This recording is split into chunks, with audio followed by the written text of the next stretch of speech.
Hello everyone, welcome to my TV show review of Star Wars Underworld Season 1. In this review, I will discuss what I liked about this show and what I didn't like in this show. So sit back, relax, and let's talk about one of the newest animated shows to come from Star Wars Underworld. Hey everyone, hope everyone's doing good. Hope you all are doing happy, doing blessed, and just doing overall safe. This here is my review of Star Wars Underworld. Okay, this is the most recent animated series to come out of Lucasfilm and Star Wars, and it basically is supposed to be dealing with the underworld of the Star Wars universe. You know, the crime syndicates. But I'm going to talk more about that later. But before we really get into everything going on, alright, I do want to add a spoiler warning. Okay? I don't want you spoiled. I don't like being spoiled, and I definitely know that you probably don't like being spoiled. So, I am putting a spoiler warning up for this review. If you have not seen this show, if you have not seen Tales of the Jedi, if you have not seen Tales of the Empire, please understand there could be spoilers for those shows as well as this show, Star Wars Underworld. When you no longer see this image on the screen, that means the spoilers will be over. But until then, please assume there will be spoilers. So, 5, 4, 3, 2, 1. Okay, spoiler warning from this moment forward. So, Star Wars Underworld. When you think Underworld, you think the crime syndicates, obviously, okay? You think of the Hutts. You think of the Black Sun. Maybe you think of the syndicate from, the Book of Boba Fett. But you think the crime syndicates, okay? In this series, that's kind of misleading. Alright, that's really, really misleading. Alright. The first half of this series focuses on Asajj Ventress. And the second half focuses on the rise of Cad Bane. Now, obviously Cad Bane is the most feared bounty hunter, or at least he was, the most feared bounty hunter in the universe. Asajj Ventress was Count Dooku's assassin who died, okay? And in this series, she's reborn, essentially, okay? To really do this series justice, I'm going to break it into two parts. The first part, I'm going to focus on Asajj Ventress and her story. The second part, I'm going to focus on Cad Bane and his story. Now, let me just give you some overall information about the series. So, this is called Star Wars Tales of the Underworld. It's in that same vein as Star Wars Tales of the Jedi, Star Wars Tales of the Empire, where it focuses, or is supposed to focus, on tales within, the underworld or the Jedi, okay? But unlike those series, this one focuses on two characters specifically, okay? Each episode runs around 20 minutes long, okay? Okay, episodes 1 through 3 will focus on Asajj Ventress and what happens after her rebirth, essentially. The last part will focus on Cad Bane and his rise to becoming a bounty hunter. Alright? So, when you think Underworld, you think the crime syndicates, okay? But they're not really shown here. Alright? Really, they're not really shown here. Okay? Because when I first heard they were doing an Underworld series, I thought, okay, they're going to focus on the Black Sun, or they're going to focus on the Hutts. They're going to focus on the double dealing and all that stuff. You don't really see that here. Okay? So really, calling it Star Wars Underworld is kind of misleading. But let's get started with this review, and we're going to first start with Asajj Ventress' story, which was episodes 1 through 3. Afterwards, we'll focus on Cad Bane's story, which was episodes 4, 5, and 6. And then I'll give you my final review of the entire series. So let's focus on part 1 of the series. and it focuses on the former Sith assassin Asajj Ventress. And there's 3 episodes in her story. The first episode is basically her return. Okay, it starts out with her being buried by Kalen Voss and Obi-Wan Kenobi, and while she's in her spirit state, she's given a choice because she is a Night Sister from Dathomir, and I'm assuming this is taking place on Dathomir. Okay, but she's basically given a choice. She's basically said, one of her Night Sisters say this, that she's basically given a choice that she can either stay dead or she can return to the land of the living but give up her heart's desire, basically. Give up her heart's desire. She steps back into the real world and the whole place has been destroyed. Okay, it looks like a war is broken out there. You know, the graves, which at the very beginning of it, you could see the graves and everything. They look like it's just been overgrown, completely destroyed, all that. When we next catch up with her in that very episode, she's basically working security. And it's almost like she's left the life she had behind. That she has left the life of the Sith assassin behind. Okay? And she really wasn't a Sith Lord by my standards. She was an assassin. Okay? So she may have been taught in the ways of the Sith, but she wasn't a Sith Lord. She was an assassin. She was an assassin for Dooku. And based on some of the things they say, it's obvious that in this time period we're talking about, it's in between episodes 3 and 4. It's in between Revenge of the Sith and A New Hope. Okay. So she's working security at what I believe to be some type of transport place. Okay. A place that, helps passengers get from one planet to another, that sort of thing. Just basically living her life. Okay. When she comes upon, or I should say, when a young refugee who is strong in the Force comes upon them, and she basically tries to help this person out. Now, this person is a former Jedi, okay? And you could tell he has some inkling of the Force, that he's been trained a little bit, but he has not gone through the full training, okay? Or I should say the Padawan in question is Lyco Strata, okay? And he's being hunted by an Inquisitor, alright? The end of the episode has where he basically kills the Inquisitor thanks to Asajj. And basically, it moves on to episode 2. And they're trying to find information about this thing called the Path. Now, we've heard this before, okay? The Path is a big storyline in the Fallen Order and Jedi Survivor series of games, okay? So this kind of tells me right there that they're trying to incorporate the games into the larger universe, okay? But we've heard of the Path before, okay? Basically, with the Empire having risen to power, they were trying to get as much of the Jedi knowledge and the Jedi themselves safely hidden away, so that way the Empire couldn't destroy the last of the Jedi. Okay? Now then, she has to go and she has to trust a former ally. And in order to get this information of where the path is, okay, where is he's supposed to go, so that way he can be part of the path, so that way he can get to safety, okay? And it requires them to kind of get involved in a heist.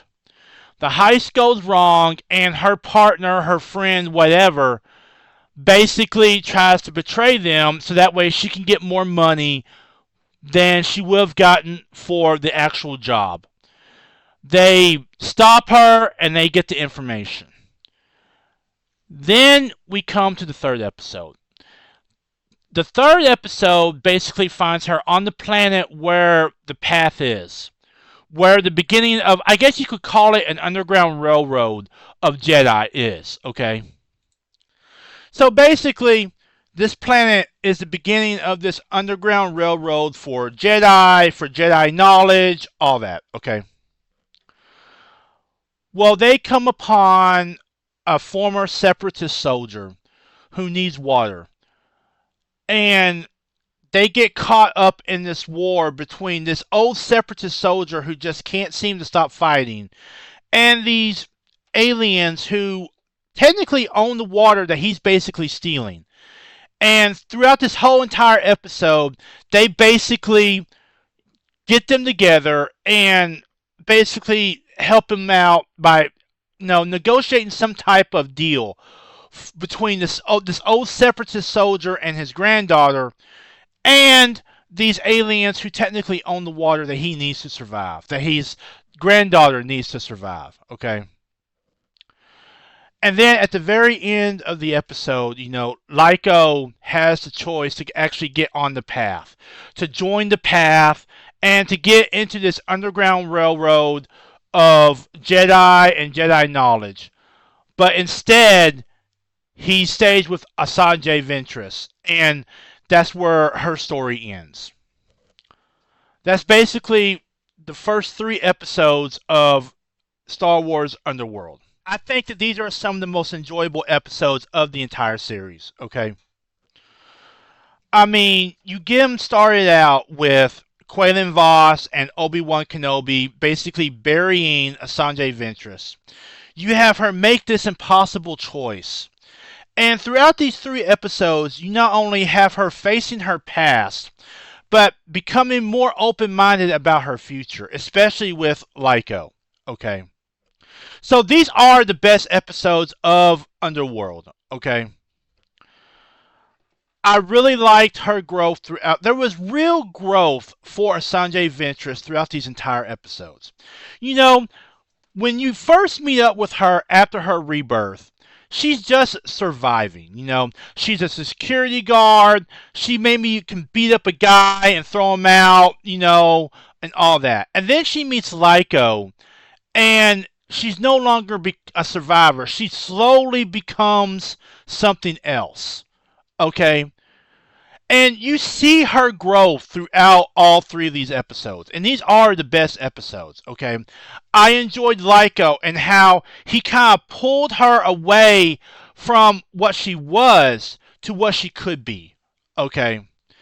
And you really see throughout these episodes where, especially episode 3 was the big one. But the main theme of these episodes was her facing her past of what she was. Okay? Because she was a Sith assassin. She did kill Jedi. She did work for Dooku. Okay? And now she's trying to help Lyco get to safety through the path. And it's almost like a redemption for her. Okay? By just the first episode, it was obvious that she had fallen in love with Quaylen Voss. Okay? Because as he's walking away and she's in the spirit form, you can see the look on her eye. Okay? And as she makes the decision to re enter the living world, she knows what she's given up. She knows that she's given him up. Okay? But when she meets Lyco, it's like she's gotten a new path in life. That she doesn't just have to exist. That she can choose a side, the right side, that she can try to make up for what she has done and perhaps make a difference. Okay? And we see that growth throughout all 3 episodes. Okay? In that when she starts out and she first meets Lyco, she doesn't really want to help him. But then throughout all the episodes, she gets to not only help him, but face what she had done in the past and come to terms with it and actually grow away from it. Basically just separate Asajj Ventress, the assassin, from the Asajj Ventress she was now. To basically come to terms with what she had done and move away from it. Okay? And that's what we see in all 3 of these episodes. Another thing I really liked was the fact that they were incorporating some of the lore of the games into the overall lore of the TV shows, and maybe even the movie. Okay, TV shows and movies. Um, and I'm talking about the path. We didn't hear about the path until we played, Jedi Fallen Order and Jedi Survivor. Okay, so I'm really happy that they are incorporating that into the overall lore. Okay, because I really thought that was something cool. I've always thought that the path in the Jedi Order and Jedi Survivor games was something that could be expanded on, and now we're seeing that. Okay, in the overall lore of the TV shows, and the fact that they did mention it tells me already that they probably will mention other aspects of the Jedi, you know, games like Trenzalore, maybe some of the planets, that sort of thing. I would not be surprised if they did that. Okay, but those were the first 3 episodes of Star Wars Underworld, where it basically focused on Asajj Ventress. It basically focused on her story and her growth from being just a survivor to perhaps being something more with the help of Lyco. Now we move on to episodes 4, 5, and 6. And these episodes all focus on the beginnings of the bounty hunter we will know as Cad Bane. When we start in episode 4, he has not taken the name of Cad Bane yet. He has taken the name of Kobe. And he's got a friend named Nero, and they're basically street kids doing what street kids do. Running small time scams to get some food, you know, going into dumpsters to get food, that sort of thing. Okay? That's basically what they're doing. Kobe and Nero, Kobe, who will later on become Cad Bane, are just basically going day to day, being street kids and just trying to survive. Okay? Survive, and by all accounts, their parents are out of the picture. There's a scene where Nero asks Kobe, do you miss your parents? And, Kobe basically says, I never knew my parents, and basically shrugs it off. I think this is really the first glimmers of how Kobe will become Cad Bane. Okay? This lone bounty hunter who can take out anyone and everyone. Okay? The complete and total kick butt bounty hunter who could go toe to toe with Boba Fett. Okay? That lone assassin. Okay? Bounty hunter, mercenary, whatever you want to call him. This is the beginnings of it. Okay? The whole idea of him being a lone gunman. Alright? Then, during this episode, they come upon a guy named Laszlo. Now, what's really interesting about Laszlo's part of the story is we know Bane from the wide brimmed hat he wears. He gets that hat from Laszlo. Okay? And I think that this is a really important thing because I think that the majority of what Bane learns early on will come from Laszlo. Okay? So, anyway, Kobe and Nero are basically offered a ton of money, more than they ever could have gotten before, to help Laszlo out with a job. And they do. The job happens, the police come. Somewhere along the way, Nero and Kobe are broken up. And it's at this point that Kobe can make a choice. He can either go back and try to save his friend Nero, which he doesn't do, or he can go towards the gang of Laszlo and kind of enter their world. Okay, really enter their world. And he chooses that. Okay, and the final scene of episode 4 is basically a scene where it looks like Kobe is leaving behind that person he was and embracing what he could become. A member of a criminal gang. Okay, and that includes leaving Colby behind. Not Colby, but that includes leaving Nero behind. Okay? Now, Episode 5 jumps forward a couple of years, and we see that Kobe, who has finally taken on the name Cad Bane, is still with Laszlo's criminal gang, his crew, whatever you want to call it. And by all accounts, he started falling in love with another member of the gang, someone by the name of Aaron. Okay. Well, they return to Cad's old neighborhood, the place where he got his start at and everything. And basically, Laszlo tells him not to make things personal because now Nero, they discover, has become a police officer. He's not the marshal, but he's a police officer. So, in the midst of all this, Laszlo gets killed. And in this episode, it's about the dark side of friendship. Okay? It really is about the dark side of friendship. Because it's obvious that Laszlo has taught Cad Bane a few things. That basically Cad kind of looks up to Laszlo as, the guy who saved him and all this stuff. And now Cad Bane wants revenge. He wants revenge, pure and simple. And throughout the episode, you see Erin, who's also a criminal herself, who's also part of this criminal gang, just telling Cad, maybe you should just let this one go. Just let this one go. Don't make it personal. But throughout the entire episode, Cad just keeps on making it personal. Until finally, at the end, Cad kills the marshal who killed Laszlo, but it's Nero, his best friend, who arrests him and Aaron. Okay. Now, we move on to episode 6. Episode 6. Word has spread all around town that he's coming back. Nero is now the marshal of this area, and by all accounts, he has a son named Isaac. Now, Isaac's going to be very important to this part of the story later on, and I will explain that. But everyone knows that Bane is coming back. Everyone and their uncle. The deputies have heard that Bane got out on a technicality and that he's going to be on the noon train. This is reminiscent of old westerns where the bad guy comes in on the noon train to get revenge. This is very reminiscent of that.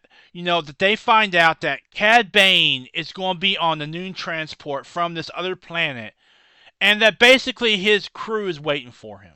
Okay?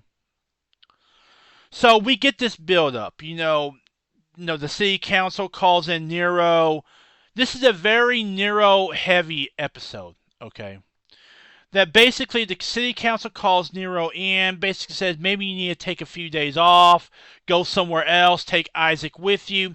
Isaac is Nero's son, and basically Nero says no.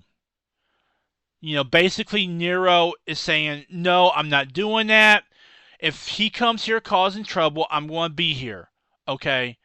I can't just be here during the good times. I got to be here when there's a force of nature after me.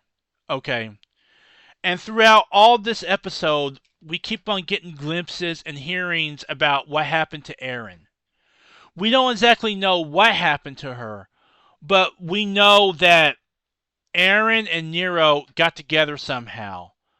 And that by all accounts, Cad Bane does not know this. And that when he comes back, he's going to find out that Erin is gone, that she hooked up with Nero and actually had a life with Nero. Okay? So, everyone is trying to tell Nero, hey, maybe you need to go away for a couple of days. He don't want to do it. Then Bane arrives on the shuttle with his crew. Alright, he's got 2 members of his crew, and it's kind of like one of those scenes in the Old West. They watch him walk down the road, and basically he comes up right straight up to the police office, and basically Nero goes out to meet him, and Nero tells Bane what all happened. That Erin died. It's never explicitly stated how she died, but it's definitely said that she's dead. She's been dead for a couple of years now. And that's where Isaac's part of the story comes in. Okay, this is where Isaac's part of the story comes in. So throughout the episode, Cad is a Cad Bane was a Blue Duros bounty hunter. Okay, he was a Blue Duros bounty hunter, like we've seen before in other episodes of the Clone Wars, as well as the Book of Boba Fett. All right, his friend Nero was green. Isaac was blue. Okay. So by all counts, to me, it just told me already that this was probably going to be Cad Bane's kid. Okay. That this was probably going to be Cad Bane's son somehow. Anyway, Isaac is there, and as Nero is dying, as he's basically just dying out, basically Nero tells Cad that Aaron wanted to tell him something, but Cad's like, that don't matter anymore. She's dead. And as Cad looks down at Nero, he basically says, "You took everything from me." And Nero looks up at Isaac and said, "Not everything." And that's when it all hits that, yes, Isaac is Cad Bane's son with Aaron. And really, the whole reason why she wanted Cad to drop it was probably because she knew she was pregnant at the time. Okay, so this does add more context to episode 5 as well as episode 6. But then, as he's looking down at Isaac, one of Nero's friends from the student council comes up and basically tells Bane, "You leave him alone. He has nothing to do with this." Not realizing what had just been revealed. Okay. And basically, Cad Bane just holsters his gun and walks off into the sunset. Okay, and that is Cad Bane's story from episodes 4 and 5 and 6 of Star Wars Underworld. I was very disappointed in Cad Bane's story. Okay, I was extremely disappointed in it. All right, don't get me wrong; it has some good elements into it. Okay, you saw the beginnings of him getting the wide brimmed hat. You saw how he got into this life of being a mercenary, a criminal, and eventually becoming a bounty hunter. Okay. But I was extremely disappointed in his story. All right. To be truthfully honest, I really don't know why they even included Bane's story in this series, okay? When they could have just focused on Ventress's story. Ventress's story in the 3 episodes we had of her was loads better than what they did with Cad Bane. And it honestly ticks me off because Cad Bane is such a huge character. Alright? Nowhere in this story did we learn about how he became a bounty hunter. Nowhere in this story did we see him earn his cred. All we saw was him putting fear into a small community. Nowhere, there's huge holes in this story. For example, in that time jump between episodes 4 and 5, there's tons of stories there that we did not get to hear. How did he meet with Aaron? What other jobs did he pull with Laszlo? Stuff like that. And then in episodes 5 and 6, they could have focused on his time behind prison, the time he spent behind bars, how he was able to get out on that technicality, all that. Instead, they didn't do any of that. Okay? And really, it kind of makes me wonder if maybe his whole story wasn't just tacked on. Like they didn't want to focus it all on Ventress, so they did Bane and they just kind of tacked it on. I was very disappointed in Bane's story. Very, very disappointed in it. Okay.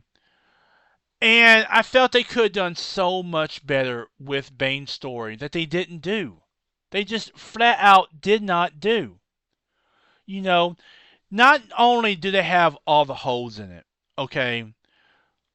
Okay, not only did we not get a mention of him becoming a bounty hunter, we saw him becoming more of part of a crew. Okay. I get that this was his beginning, but there could have been more elements that alluded to what he would become. Okay. There could have been more elements of alluding to what he would become eventually, of what we know him to be eventually. Okay. And so I was extremely, extremely disappointed in these episodes. Okay. I thought the whole Isaac thing was okay. I thought the whole idea of in episode 6 where he's just doing the whole Western thing. Actually, it's in episodes 5 and 6, actually. But it's more predominantly in episode 6, where it's just him, doing the face off, the draw, all that. I felt that that was okay. Okay. But, the whole Aaron, Nero, and Bane storyline kind of took the air out of Bane's origins. Okay, it really took the whole air out of it. Okay, and I felt it was unnecessary. I really did feel that his whole story just felt tacked on. Like not much thought was given to his entire story. Whether you're talking about the time jumps that we experienced, whether you're talking about the missing story elements like what happened in between those time jumps, whether you're talking about the whole Aaron and Nero and Isaac story, basically taking the focus away from Cad Bane, okay, it just it really felt like that the whole entire Cad Bane story was just tacked on, like it was an afterthought or something. They would have been just better just focusing on Sanjay Ventress for this entire series, to be honest. So, Star Wars Underworld.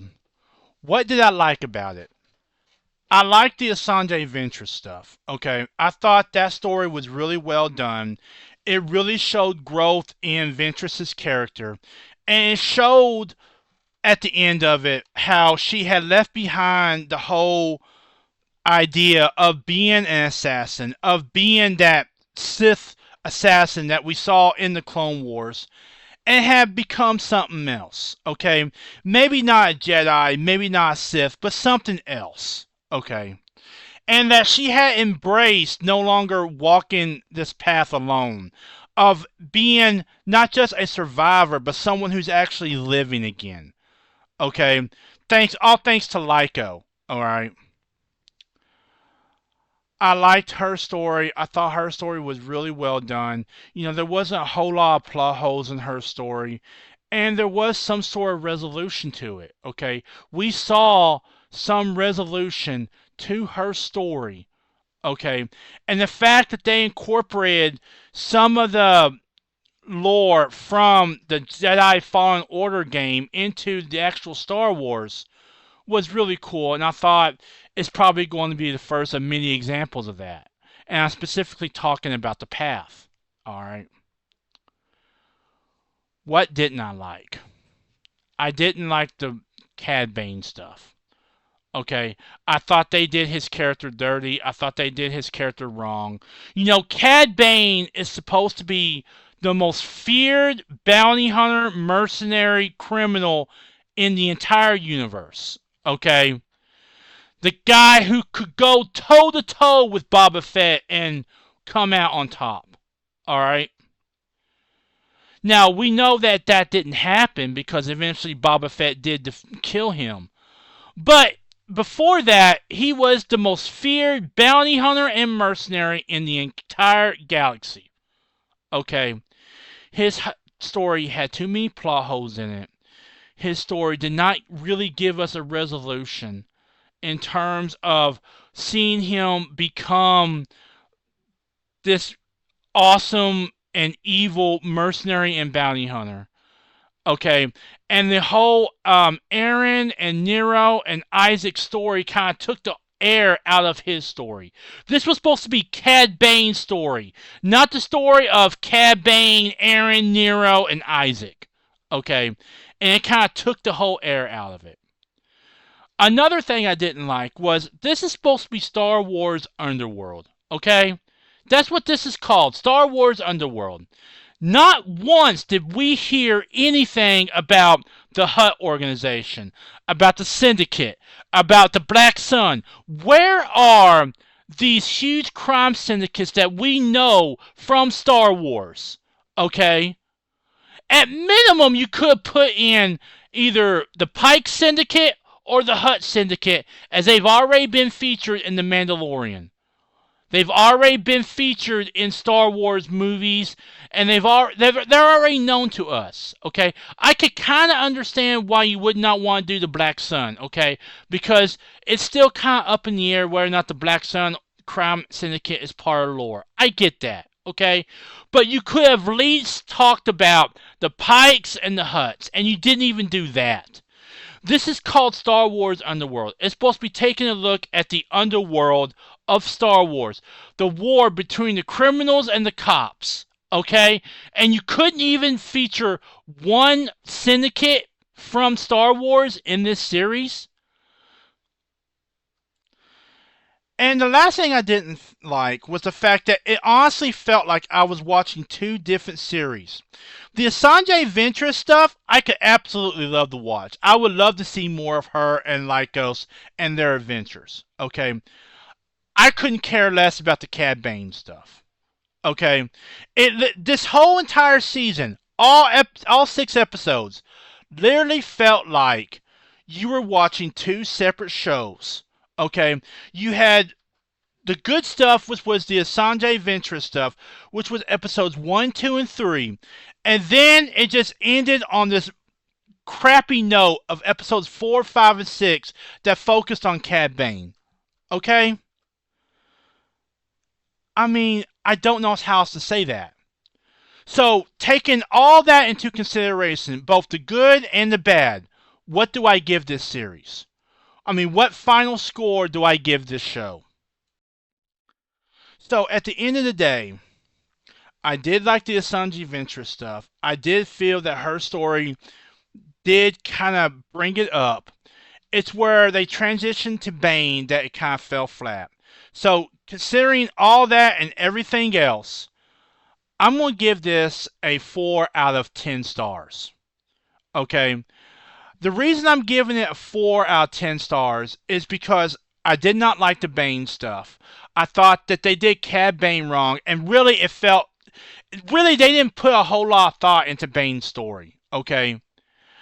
I felt that the fact that they did not mention one crime syndicate we know from Star Wars also made things bad.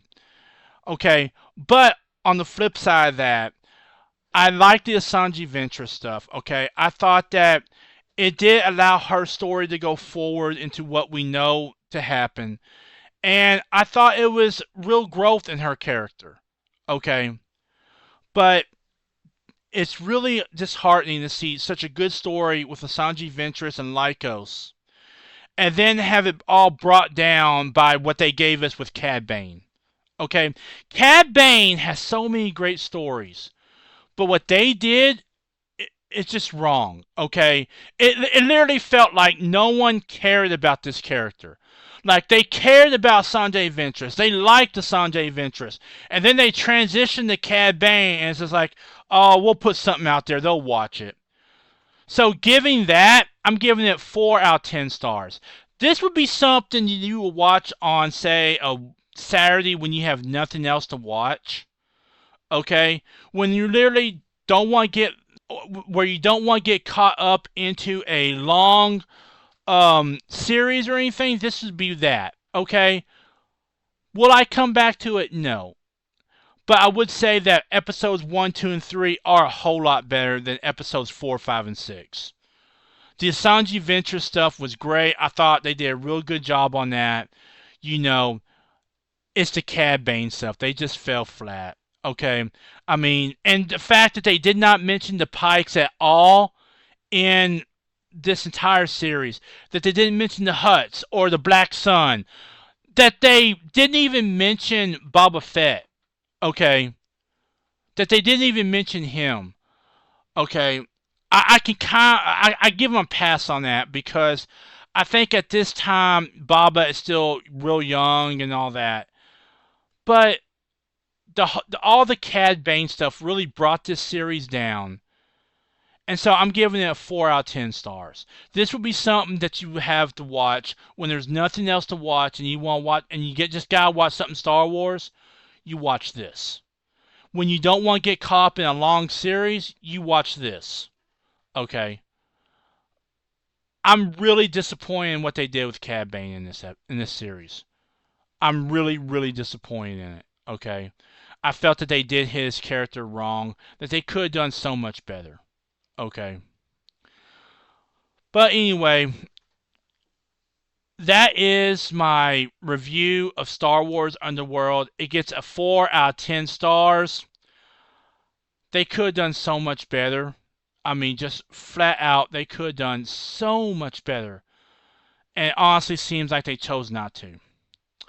I hope you guys enjoyed this review. Like I said before, this is basically a show for a lonely Saturday when you got nothing else to watch.